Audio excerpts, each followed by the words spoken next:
All right, everybody, we're live with Jeff Raymond of Eden Grow Systems. One of my affiliate sponsors just give you a quick shout out, which also is a shout out for me too, Jeff, because I get money if you buy one of these hydroponic Absolutely. systems.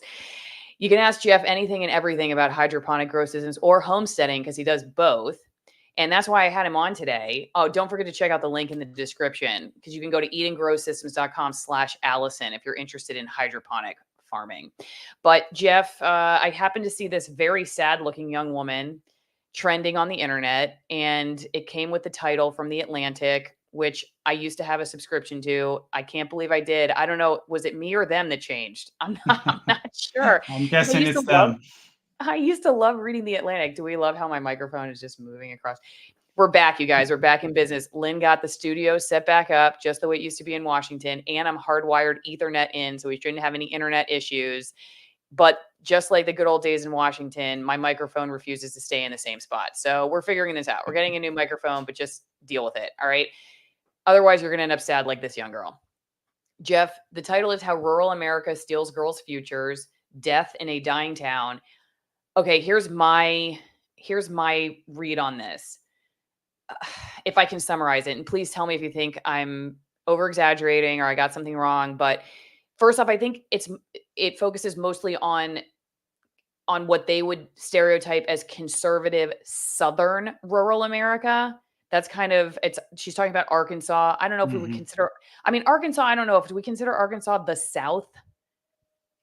If you're up in Washington, then everything, east Rockies is the south or the east, So Right. certainly, yeah, I don't know, but you're down in Florida. I don't want to offend any of the Seminoles down there. So yeah, I think it's definitely the Bible Belt. I think is the good way that they Okay, put it in Bible the Belt. article. All right, Yeah, maybe we should call it that. Yeah, because I don't know. People in Georgia might think Arkansas. I don't know. yeah, That's not so south. not so Yeah, South. Okay, but anyway, so but like Bible Belt, that's good because they kind of go after this idea. I think they play a lot of extremes against each other, like they do. teen pregnancy versus being a liberated woman and going and living your life and traveling and having a career, or being a teetotaler, never having any alcohol, or just being a complete alcoholic. Like that there's no middle ground in rural America. And essentially goes through these stories about like all her friends that got pregnant at 14 or 15 years old, and they went from being Raggedy Ann to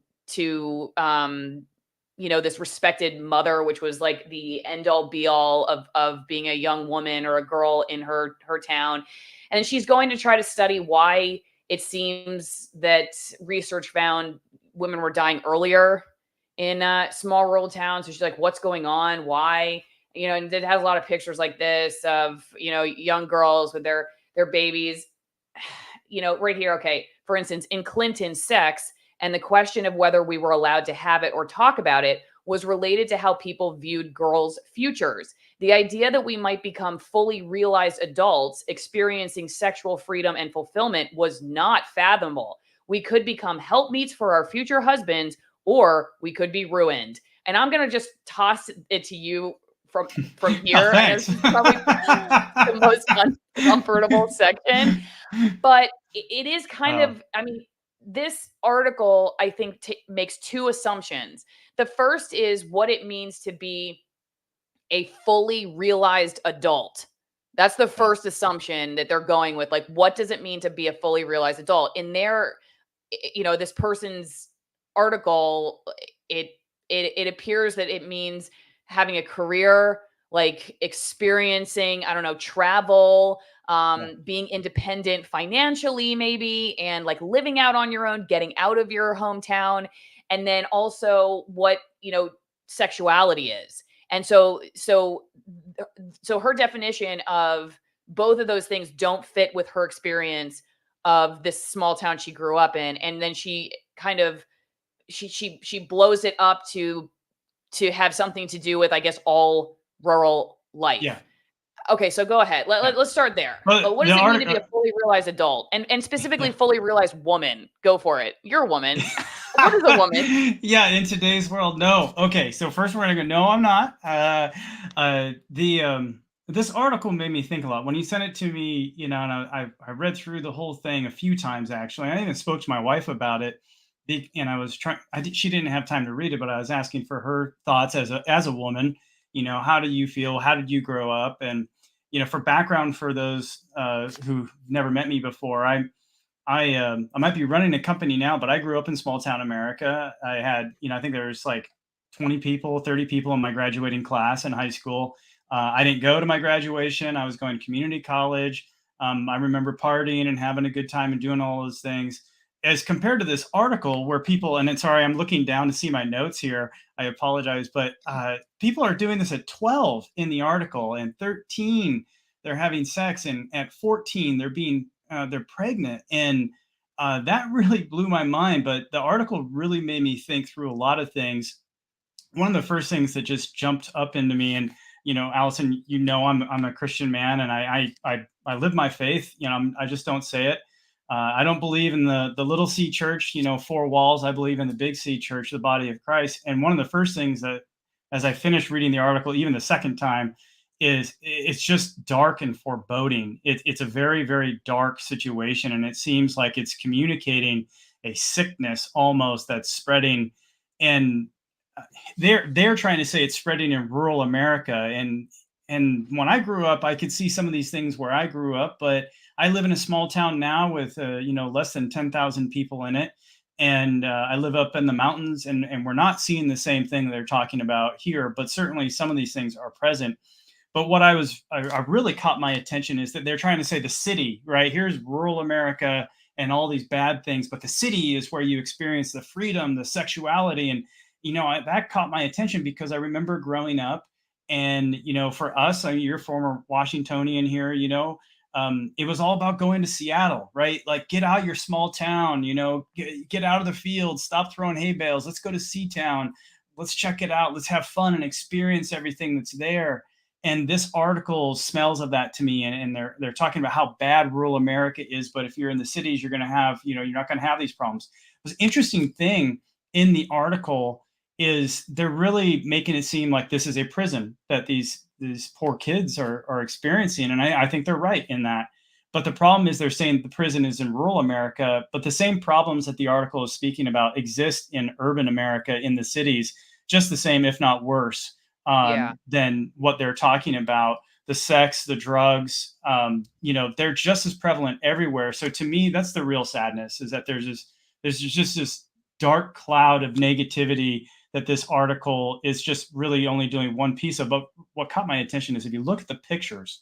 I used to be information operations when I was in the Air Force, and then scroll up to the very first picture, actually, if you could, and look at the caption on it, and tell me if it's in Clinton, Arkansas. This one or it says New York. You can look at all of them. You can look at all of them.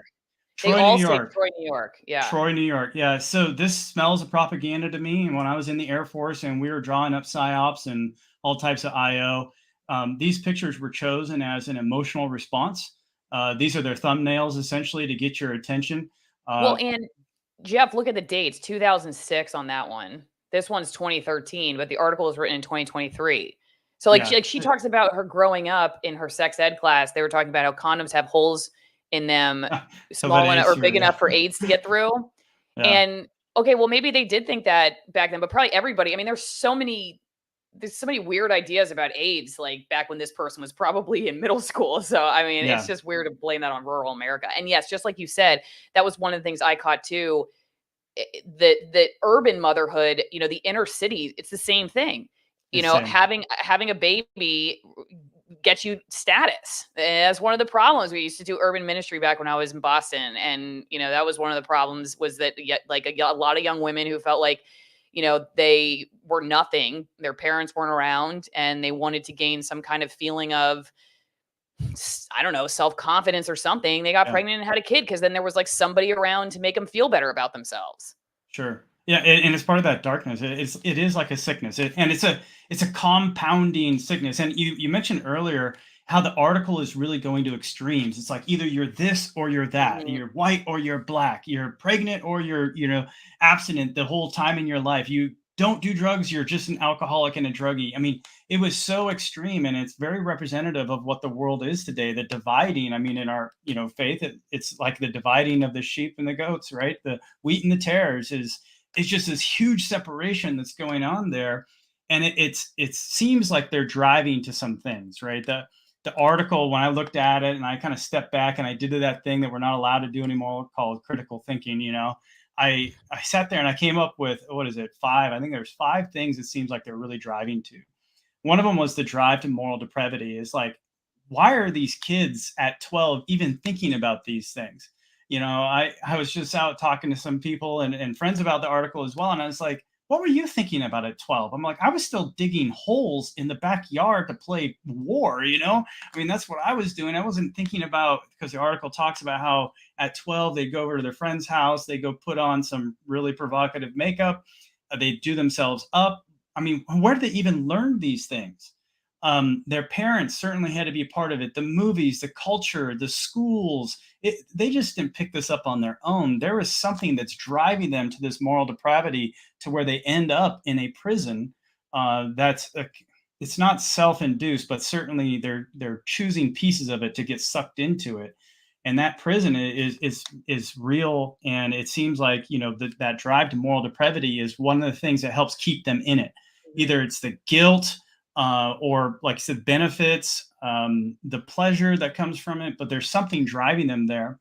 Another thing that I saw was a drive to divide, again, those extremes. But in the article, one of the things that really caught my attention, and I think this, we could probably just suck this out and go to the 40,000 foot view, is it seems like beyond just Clinton, Arkansas, that there is something that's driving a wedge between kids and parents. And it's not just the normal kid and parent. My wife and I were talking about this, is, when we were kids, we thought we could do it better than our parents. We thought we were smarter than our parents, and is that something that's new? No, that's been around for a long time. And in a sense, it's a balance of the energy and vitality of youth that thinks that they can change the world versus the balance and the slowness, the experience of wisdom that comes with age. And there's a balance there that is meant to be in place. So certainly that's not the wedge. That's normal. But when we're looking at this article, they're talking about how a 14-year-old girl was 8 months pregnant, was able to conceal that from her parents, never even went to her parents about it. I don't even know how you're a woman. I don't know how that's even physically possible, but she's young. I'm guessing that has something to do with it. But then 1 month, she got sick one day and they figured out she was pregnant, and bing, bang, boom, now she's having a kid a month later. Like, why did she not feel comfortable going to her parents? I'm guessing alcoholism, drugs, somebody telling her that her parents won't understand, that she's going to face judgment. Certainly as a Christian, I hear that a lot, is that Christians can be very judgy. And you know what? They're right. We can be, and we're not supposed to be, because if we judge, that's how we're going to be judged. We got to take the plank out of our eye first. So I certainly see that, but it seems like something's really taking the hammer to that wedge and just shoving it deep into our society. Again, not just Clinton, and it's happening everywhere, where we're seeing kids being pushed away from their parents, and parents either choosing to not be a part of the kid's life because they're busy or otherwise distracted with careerism or whatever, or they're literally forced out of their life, like in California, where if you don't support what your kids say, then the kids will be taken away from you. I'll pause there. I have a few more things that I see, but that divide, I don't know. Are you seeing that? You've been both coast to coast now. Are you seeing that happen? A lot of the comments, I think, bring up some of the stuff that you're talking about, and it is really interesting. Like Alina, I lived a rural life and regret leaving. I was healthier, happier, and stress-free. Our neighbors were wonderful. They were pushing an agenda like eating bugs. This is interesting. One of my favorite books to read to our daughter is that old childhood story, Heidi, about the young girl with the goats. I think, the Alps, German, Swiss Alps. And she has this sick cousin named Clara. We named our goats after Heidi and Clara. Interestingly, Clara the goat, named after the sick girl in the book, was one, and they got killed by the coyote, which is very weird. But anyway, so Clara, right, Heidi convinces them to bring Clara out to the countryside. so that she can get better because she can't walk and she's very sick. And after a month in the mountains drinking goat milk and sitting out in the sunshine, Clara's dad comes to get her Healthy. and she can walk and Yeah. she even says in the story, I'm never hungry and now I'm eating all this. And granddad says it's because of the fresh mountain air. And Heidi's so happy and says, I knew the mountains would make you well. I knew they would make you well. This was what we I guess culturally, like, we would celebrate about living the country life. Yep. It's just interesting to see how socially the narrative changes. Like, that was a Whether popular certainly. way to look at the rural life, was like, this could make you healthy, you could get strong, good food and Yep. sunshine and fresh air. And now it's like, it's gonna steal your future, you won't be able to Yeah. study abroad, and I don't Yeah, know and what that's else. one of the things, I kind of jumping to the end is when I add up all the stuff I saw here is there's really a drive to round people up. I know that's Yeah. going to sound bad, but it is like a drive to, no, you don't want to be out there where there's freedom. No, you don't want to be out there where you have choices. No, you don't want to be out there where there's hard work. No, you don't want to be out there where you're tempted into these things. You need to come where you can have freedom and career and sexual promiscuity and you could do whatever you want and there's no consequence. Come to the city now. It's like it's like a California advertisement, come here now. And it's trading one prison for there's just these prisons that see. I'm not talking about physical prison, I'm talking about a mental one, is these things that we're either born into or that we create ourselves that then trap us to where we can't grow physically, spiritually, emotionally. And that is conspiracy theorists, I guess, in a way, but from a biblical standpoint, it's certainly where we're headed, is a system of ultimate control, where you do what you're told and it's all about your comfort and joy. And they're getting people sucked into this because you can do what you want. Mhm. And it's a trap. And it's overplayed now, but I grew up watching the original Star Wars. It was cool. It's a trap. Don't do it. Don't fall Mhm. victim to this type of propaganda. The everything Allison was saying, moving out in the country, that's a great way to be if you can afford to do it. And you have the opportunity to do so, you should certainly get out of the city, go experience the woods, because it is nature, it is great, it is creation, the everything about the sun and everything, we're part of it, we're created to be part of it and to experience it, not to be isolated from it, which is another thing that I saw in this article, was a drive to isolate. Just as much as there was a wedge to separate the children and the parents, there's this continuing isolationism to where it's I think the comment that was made was something along the lines of, in my small town, everybody knows everything about me, we're gossiping, we know who's doing this, who's dating who. And it used to be Yeah, that was kind of that doesn't sound like Sex in the City at all in Manhattan, does it? I mean, yeah, I'm sorry, wasn't that the premise of Sex in the City? Getting together with your yeah. friends over cocktails and just complaining and gossiping about everybody? Exactly. I never really watched. I know of Sex in the City, but the idea of a bunch of people getting together and talking about other people, that's actually a human condition. Right. That's not a rural or urban thing. But in the article, they're talking about how the juxtaposition to that is, I don't want people to know everything about me.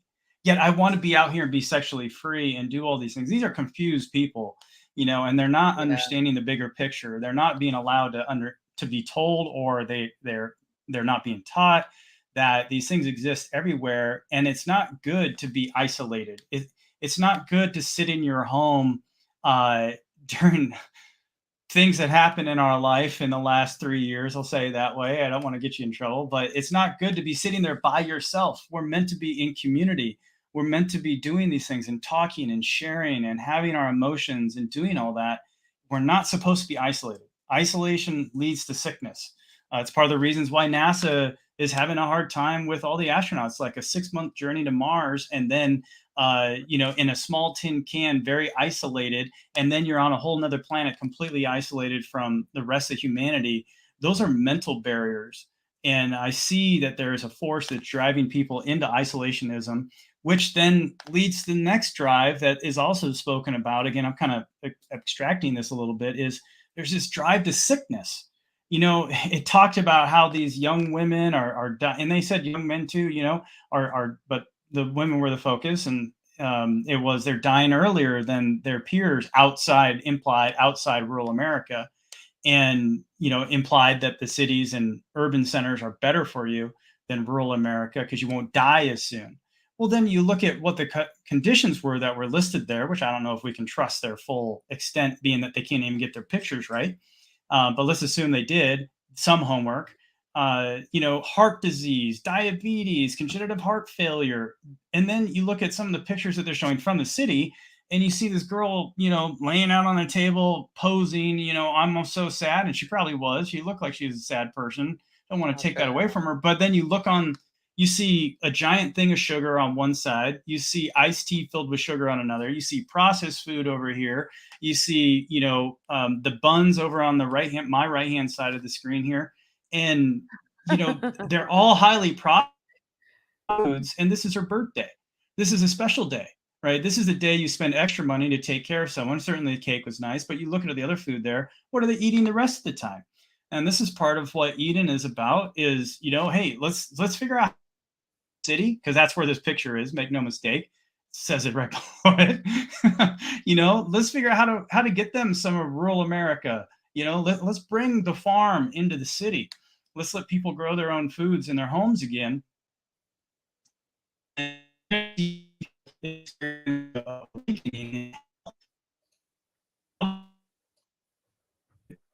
Jeff is freezing up and breaking up, but I don't know if it's me or him. Jeff, are you there? I'm Can you back. guys tell I'm us? back. Oh, you're back. Was it I'm you or back. me? You're I still don't know. frozen. Your screen Well, blanked a you're little bit. blurry. I see. Okay. I don't know if it's me or you though. It could be me. Let's see. And mess with some of the Anyway, settings real well, fast. while you're figuring that out, Here we go. let me just show everybody one thing that I wanted to pitch to before we move on to the questions that people put in for you on locals. Like the very last line, not the very last, but one of the last lines in this paragraph, she's saying that her mom was right to keep them, she and her siblings, away from people who would suck them into the town that they were in. And it says, this town didn't suck you down the way it did some of us. Talking about a second cousin of hers, or his. You know what? Let me go back and double check the name on the article. I thought it was a woman, but you never know these days. Yeah.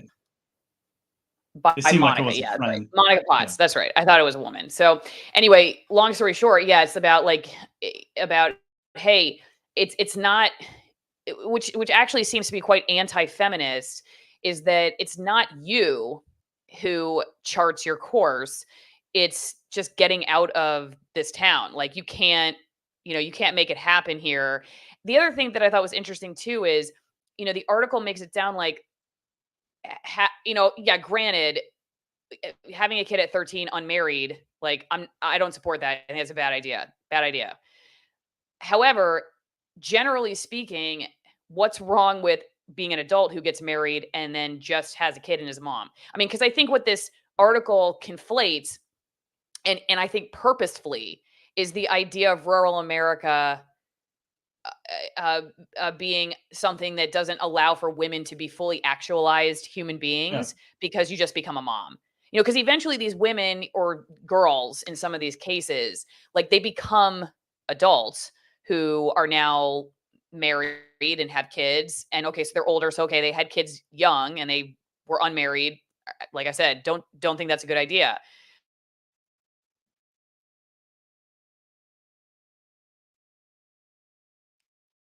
I froze for a second. Yeah, that one was you. Between you and me, That man. one was you.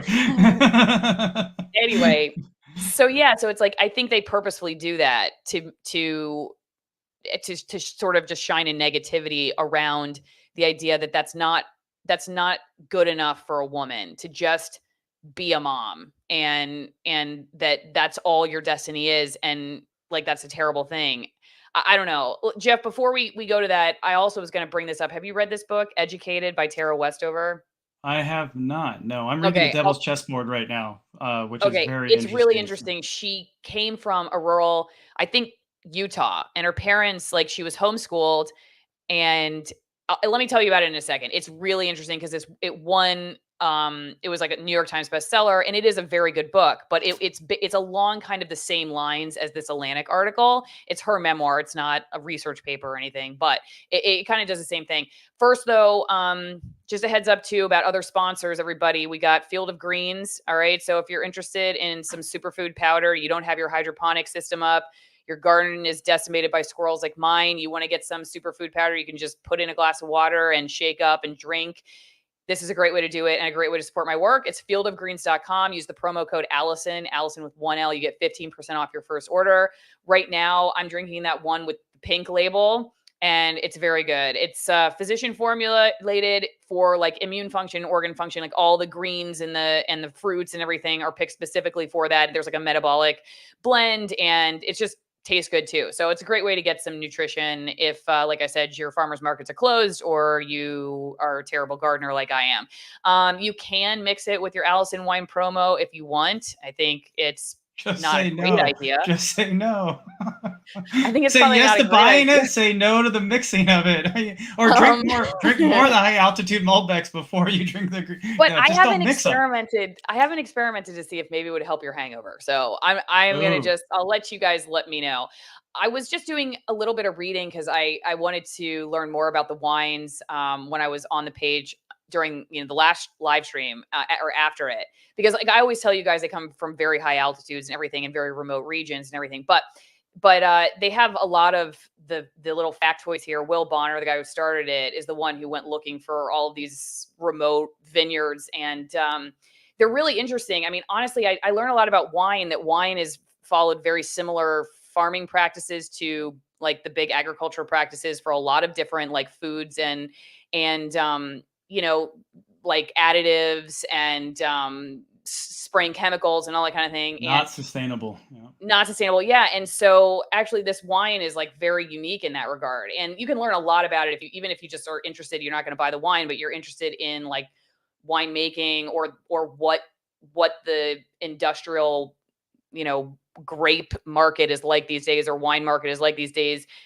These are all small family farms, like I said, remote regions. One of them up to 9,000 feet, and one, the oldest vineyard in Argentina, over 200 years old. Handpick the grapes, all that good stuff. But it's really interesting. Like, I don't know. I just thought, well, that's the end of it. But poor soil. I mean, it's dusty. It's like so the grapes have to work harder. No rain, thin atmosphere, extreme UV levels. Temperature drops sometimes 77 degrees at night, up to 9,000 feet. And then isolation, like I always said, fewer pests, require fewer chemicals. Anyway, I love the wine. It's really good. And it's not stuff you're going to get at the grocery store. It's a great way to support the work. 50% off the wine, 50% off shipping. And it's just interesting stuff. It's a great way to get grandma back on your side after you unfriended her after Trump or the vaccines or whatever it is. So get yourself some of that. Okay. So let me go back to Educated real fast, because this was a book that was recommended to me when I was in the news business, and it is a good book. Go pick it up if you're interested in it. But her premise was basically like the same thing. She got out of this small Mormon area and finally got educated, and I think she ends up going to Harvard, and she's like, I'm going to get vaccinated because my parents ever vaccinated me. And, talks about that whole story. Like the first thing she wanted to do when she went to college was like, I want to get my vaccines, this is a very interesting book in that regard. But one person said to me, who was like, I think at the time I wasn't necessarily I wasn't thinking the way that I am now about all this stuff. I was just starting to wake up, and I was like, "Oh, this is an interesting book." I mean, I think she stereotypes people that live in rural America, but whatever. But one person said to me, it's interesting that she was able to do all of this. She went to Harvard. She was extremely healthy. She talked about all this, and all she does is complain about the way she grew up. And it was like, how many people could say like, I went through this whole experience, like, where you like who went through the public school system, lived in the city, all this stuff, achieved what this woman was able to achieve, wrote a New York Times bestseller, and all she does is like complain about her childhood. And it's like, but actually, like a lot of the stuff that you achieved here is because of a lot of the What learning your lessons, like childhood home set up. births. Yeah, exactly. Like her mom was a midwife who helped in all these home births. So she was like poo-pooing home births and stuff. And yeah, but it was just interesting to like look at it. It's like, but look what you achieved. I mean, and she might say, well, yeah, it was despite all that, but I think a lot of us would look at it like the character, the grit, the I don't know, the creativity, The not to drive, say the like I agree with independence, everything. the Yeah. self-reliance, the I've got to do it because there's nobody coming to, pick up my trash. I got to take it to the dump. The rural living inspires a feeling of independence. It doesn't inspire, it requires you to be able to take care of yourself. And that trades comfort. And I think as kids, especially, that's a traumatic experience. I don't want to wake up mom at 4 in the morning to go out and milk the cow. I don't want to go. I had to go clean the stalls, and those stalls got dirty because I would slack off. But then that work ethic, the being disciplined, the being told, hey, no, those are all lessons that are absolutely mandatory. But then we get back to this sickness that's spreading or this drive to isolationism. It's really about comfort. It's there's an attack on us as humans, my opinion here, based on the Bible, that says, evil is real, evil is coming for you, it hates us, and the way that evil is winning is by using our own comforts against us. And you look at what the book that you're just talking about there, and what she's saying is, it seems like she was hurt as a kid. She wanted more comfort. She couldn't get them because she had to do these things. She was constrained. She was restricted from being able to do all the things she wanted. But that same restriction gave her discipline. It gave her drive. It gave her an intensity, which allowed her to go out and take on the world. In a sense, her youth prepared her to be an adult, a successful one at that. So I think I'm following what you're saying there, and it is very interesting. I've been saying this old saying. The old sayings seem to be like really good these days, and one of them is, don't throw the baby out with the bathwater. Yeah. The idea that, one thing is bad, therefore everything is bad, so get rid Mhm. of all of it, seems to be prevalent. And this article is expressing that, the extremism. I was doing another interview and we titled it, "Where'd All the Normal People Go?" The people who aren't extreme one way or the other, but we're like, hey, I believe what I believe, and it's okay that I disagree with you, and it's okay you disagree with me. Let's have a conversation. And hey, you know what? That used to be kind of fun. Let's have some good debate.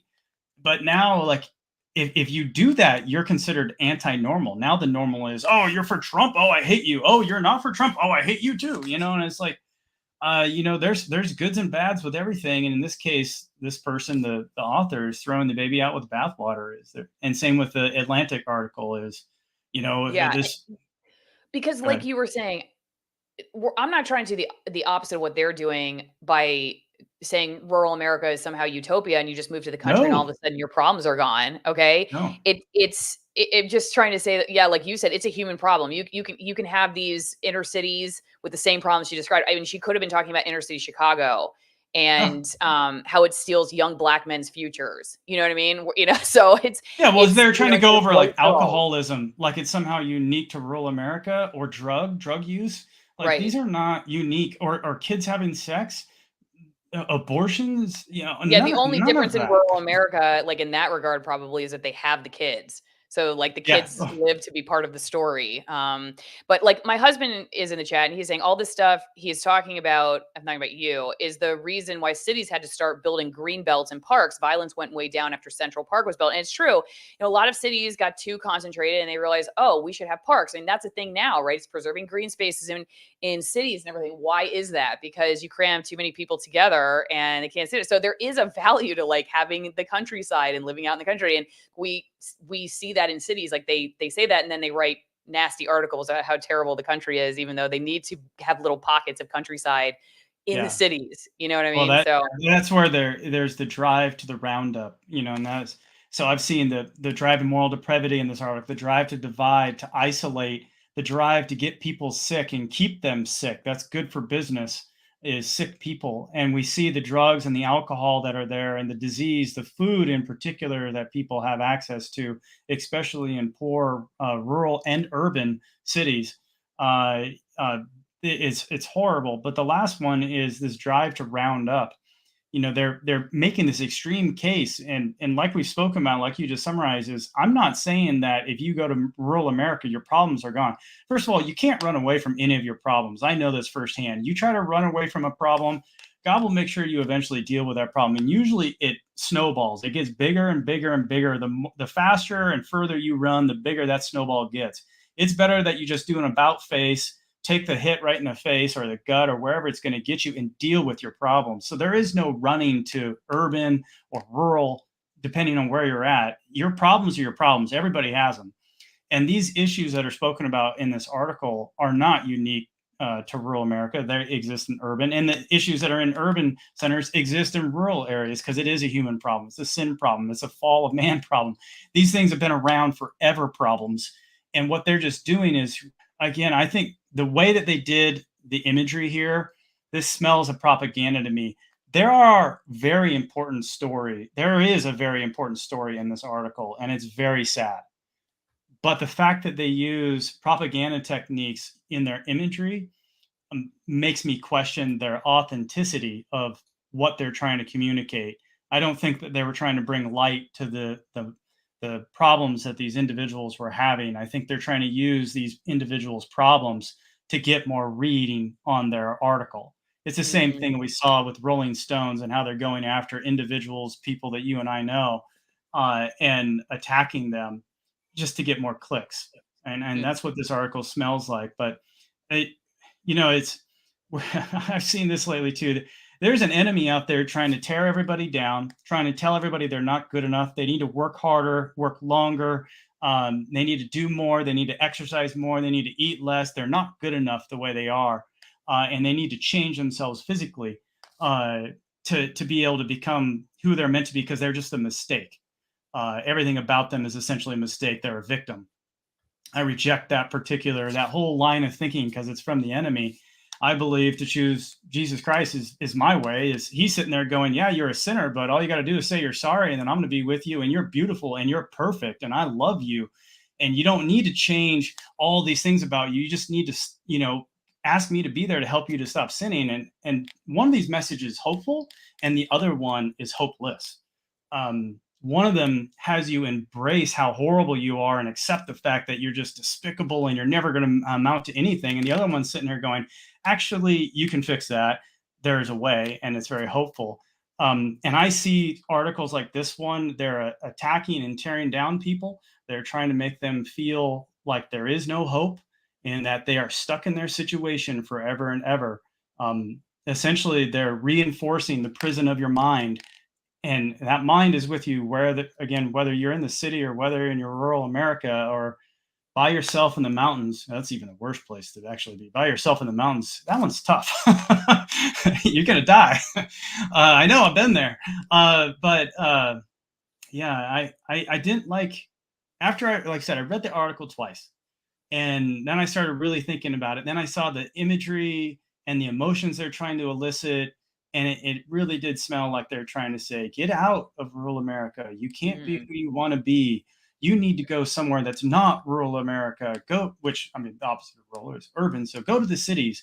Well, then we see the big push, 15-minute cities. Everything you need, everything you want. Right. And it's a sales pitch. It's all within 15 minutes. You don't have to have a car. You don't have to drive. We'll come and pick you up. Your food will be delivered. And while you're in your hamster cage on your treadmill running in your little office, or apartment on the 50th floor, you get to look out at everything through the window and we'll deliver you your food via a drone. I'm like, I hope people can see the analogy between feedlots, which I'm completely against. Yeah. And, what they're doing in the cities is, the density of, the idea that it's just easier if I can get all of these cattle together in one spot. I can manage them. I can feed them easier. I can take care of their waste easier. I can do all these things. Okay, those are all logical statements, but it breeds disease. It breeds chaos. It's horrible. The animals are sick. They're dying. The meat, the whole output of the herd drops. It's the same thing that happens in cities with density problems, right? If a city is planned well, it can be an amazing thing. That's what makes Seattle so darn sad. You growing up here we always looked at Seattle as like, that was the pinnacle. Like, let's go to Seatown, let's go hang out. And it was clean and it was pretty and it was fun and there was cool things. It was the promise of the city. But now it has just gone downhill, and it's so disheartening. And I think Como News, they were doing that article or the whole series, The Death of Seattle, and just watching that from a liberal organization, I couldn't even believe that their editors were letting them do it, quite honestly, because they were pretty right in front of people with it. Actually, I'm curious what your thoughts are on that, given your background. Well, Como was bought by Sinclair. Como is a Sinclair broadcasting outlet, and Sinclair made a concerted decision after Trump was elected, I think for money, to start showing more pro-Trump-ish type content. They recognized that nobody else was really doing it in Seattle. And so, have you seen the video that somebody edited together where the anchors are all saying the same thing about it's a threat to our democracy or democracy? Yeah. That's actually, those are Sinclair anchors. Oh, okay. In a promo from like all over the country, like different ones. Now, the reason they're saying the same thing is because it's a news organization promo. People watching it, they think that just somehow all these people work for all these different news organizations and they're just saying the same thing. No, they work for the same ownership company, and that ownership company was saying your anchors need to read this in the promos. Yeah. But it's not surprising to me that Sinclair Como would have done that, because like I said, they're owned by Sinclair, and Sinclair even hired I think like a former Trump executive for one of their political pundits. So they're just going after demographic then. They didn't do it because they actually feel that way. Right. Not to say that what the reporter did wasn't of interest and that the reporter was that way, but the reason that reporter was probably allowed to do it is because, Sinclair was, an organization that's trying to do the opposite. And for money. I don't think because they have some kind of like moral, ethical high ground or anything. Yeah. Jeff, okay, since we're starting to get a little bit close to deadline, because my babysitter is going to have to go. No problem. I'm going to go to questions over at AllisonMorrow.locals.com. Join my editorial board. Keep me going. Keep people like Jeff coming on. And then your value that you get out of it is that you get to ask questions ahead of time for interviews, go one-on-one with the most censored people on the internet. I will say I just booked Dr. Ryan Cole for Friday, so you have time to become part of my editorial board. He's the guy that's, been looking at blood after the COVID vaccine and all that stuff, and has gotten quite a name. And I believe he's going to try to sue the Washington Medical Commission for something, and he's going to come on and talk about it. So if you want to ask Dr. Ryan Cole a question, join the editorial board. It's $5 a month, and you get an exclusive media analysis show once a week. If you're not somebody who likes to use a credit card or whatever, I totally understand that. I now have a P.O. box that you can send me whatever you want. Just don't send me any more animals. I don't need any more animals. But if you want to send a card, you want to send some loose change, you want to send a lottery ticket, send it here. Allison Morrow, P.O. Box 3355, Denellen, Florida, 34430. Okay? P.O. Box 3355, Denellen, Florida, 34430. But let's go back to everybody who's over on Locals and get a question in for Jeff. Going all the way down here. Okay, this is the first comment. What is wrong with women getting married, raising a family, and staying in the town their elders are already in? DMC asks. The only issue I see is that these young people should marry and not engage in out-of-wedlock relations. The only problem is a greater need for the gospel of Jesus Christ to be preached and listened to.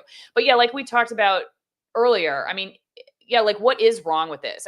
It's funny. I had Suzanne Venker on. She's like a relationship coach, very popular. She had a video went viral about like, are we ready for the truth about daycare? Like, will we ever be ready for the fact that daycare just like isn't optimal for kids and they should be, with their mom at home? I knew that when I was in it. Yeah, right. I knew there's a problem. So, but she was like, she said something like, it's not, everyone tries to make it sound like you're going to be barefoot and pregnant if you stay home for a few years with kids. And I stopped her and I was like, well, what's wrong with being barefoot and pregnant? I mean, honestly, barefoot is like the best way to be because grounding. Grounding. Yeah, you're like, trading electrons with the earth. And it's like a better for your posture and everything. And like, what's wrong with being pregnant? I mean, I said like, Suzanne, when you say that or other people say that, it makes it sound like, oh yeah, you can stay with your kids at home, but you can still go get manicures and drive a Tahoe. And you don't have to be like a real mom, where you're like, you don't have time to like shave your legs and put your shoes on or whatever. And like, what's wrong with that? So I don't know. I think it's interesting too, that even in like the opposition, sometimes people are not willing to go like to the end, which is like, well, barefoot and pregnant, like, oh God, I mean, well, what's Yeah. wrong with that? I'm actually barefoot right now, standing in front of you. I'm not pregnant. I don't think. I'll let you know. Take it away, I Jeff. What do you think yeah, about no, I divorcing? think no, you get me here. So on this one, what I tend to step back and look at the bigger picture on this, and what I see is back in the very beginning, right?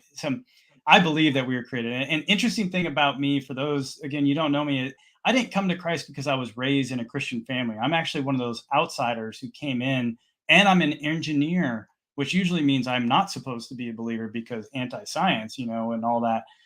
That's what they say. That's a whole nother conversation. But stay on point is, when God created us, just look around, amazing how the creation is. He created us very specific ways.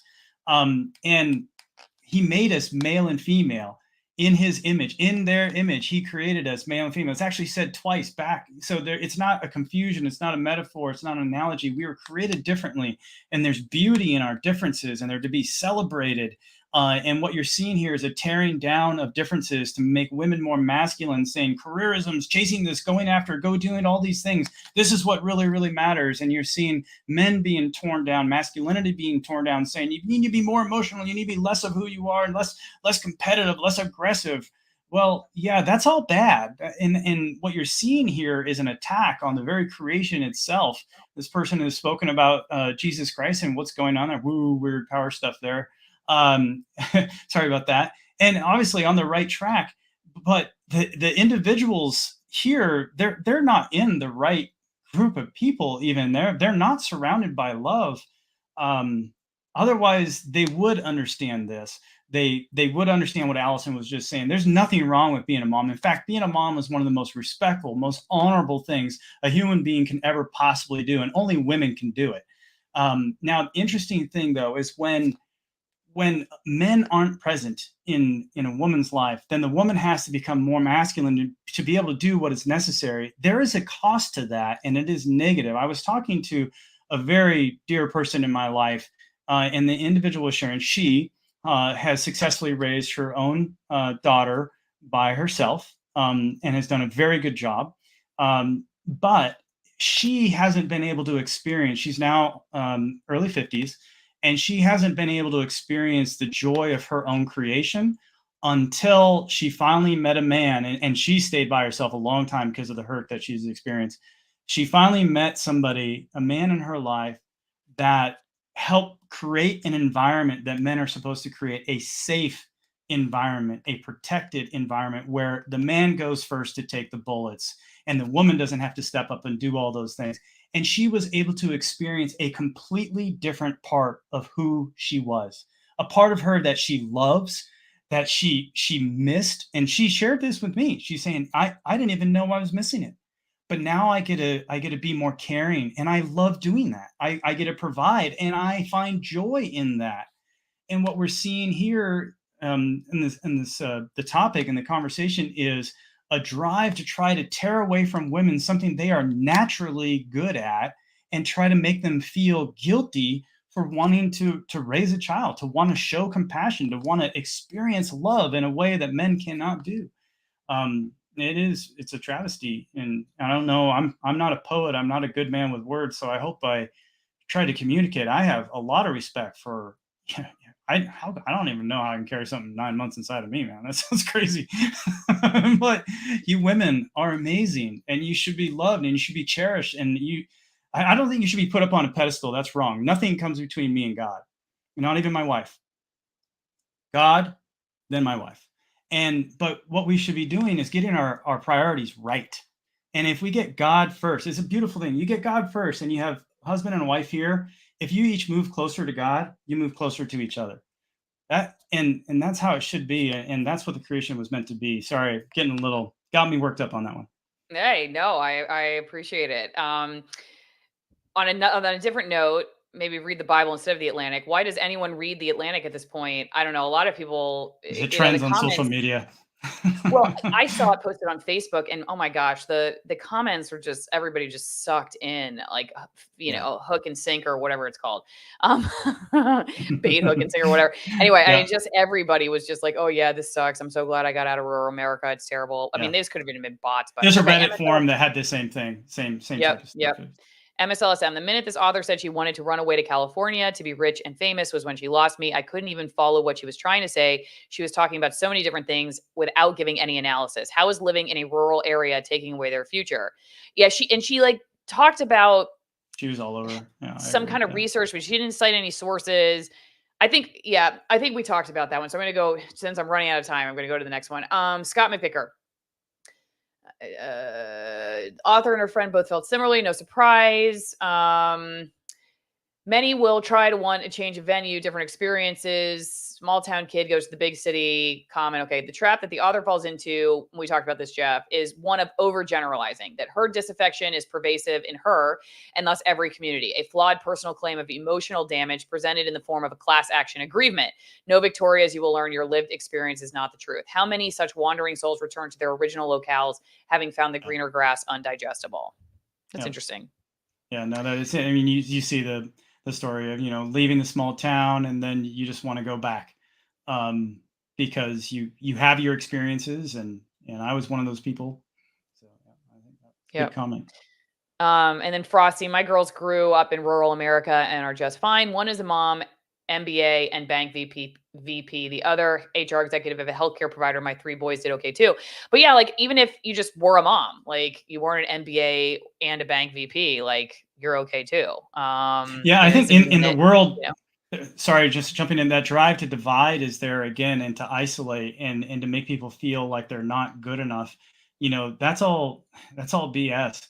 I have family members who hate managers, blue collar workers, and do amazing at their work, but they hate managers. And well, I'm a manager, I'm a leader, I'm a white collar, blue collar kind of guy. I can get along with both sides just fine.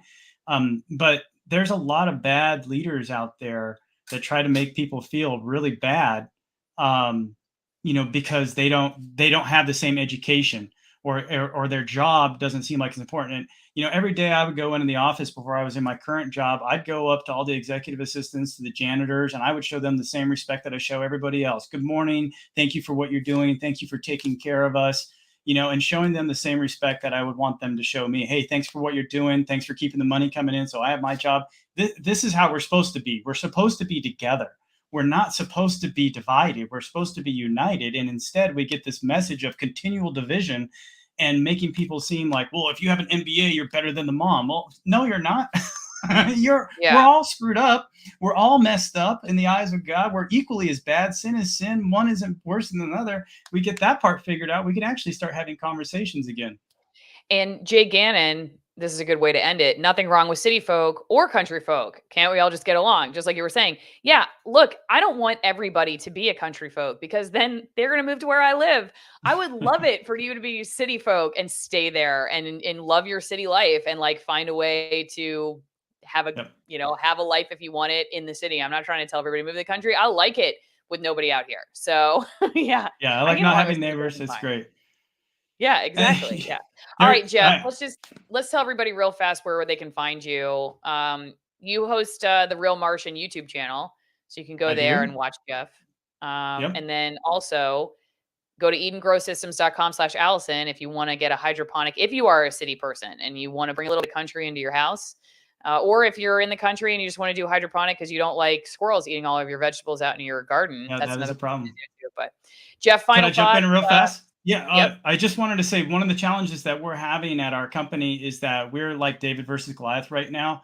We've found a way to make a fishing pole, and we're trying to teach people how to fish. Whereas the system that we just got done talking about is really trying to force people into a certain way of doing things, being very dependent on the system to get what they want. And we're having a hard time getting our message out.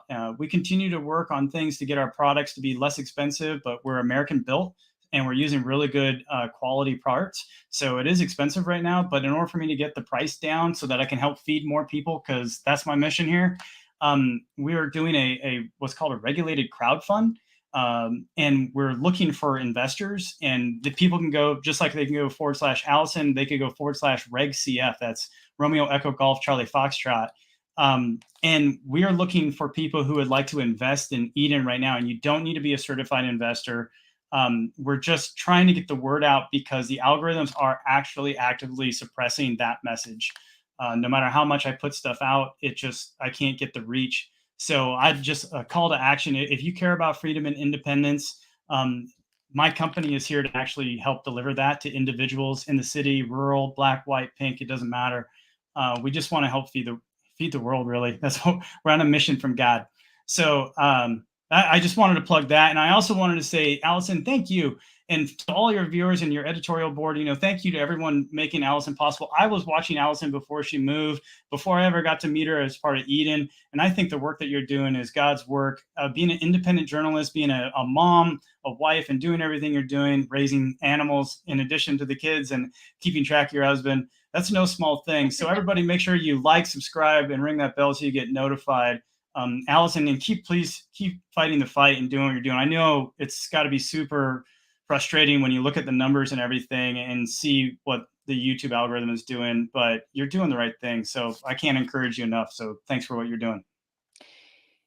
It can be sometimes, but I have to reorient myself because, like I said this, I think on an editorial board meeting or maybe in my video about the Supreme Court, how one of my videos is part of the Supreme Court case, that we say the Lord's Prayer all the time. I say it in the morning and at night before I go to bed. And, give us this day our daily bread. And I would just say it. But like, I think what I really believed was like, give me my 401k or like, make sure my bank account is like this so that I can, I have this emergency fund and all these things. And yet if I were to, really understand it, it's like, did you get your daily bread today? Like, yeah, I did. I was able to make sure that our family has healthy food. We have a safe place to live. We have our daily bread. And so even like with everything that YouTube has done, or like my old bosses did by firing me, and all that stuff, like I'm not going to try to say that was right of them. God had other plans for you. Everything. So you can keep throwing, tomatoes at the stage if you want, but we'll just eat them. I'll just eat nice red tomatoes. Pizza. So I mean, pizza. Yeah, it is. It's like, I think it on some level has both taught me that, like, it has taught me about myself and taught me, about some of the evil that's happening behind the scenes. And that's been very eye opening. And I guess I'm really glad to see it. Yeah. There's some really interesting stuff going on. I just finished another book called Return of the Gods.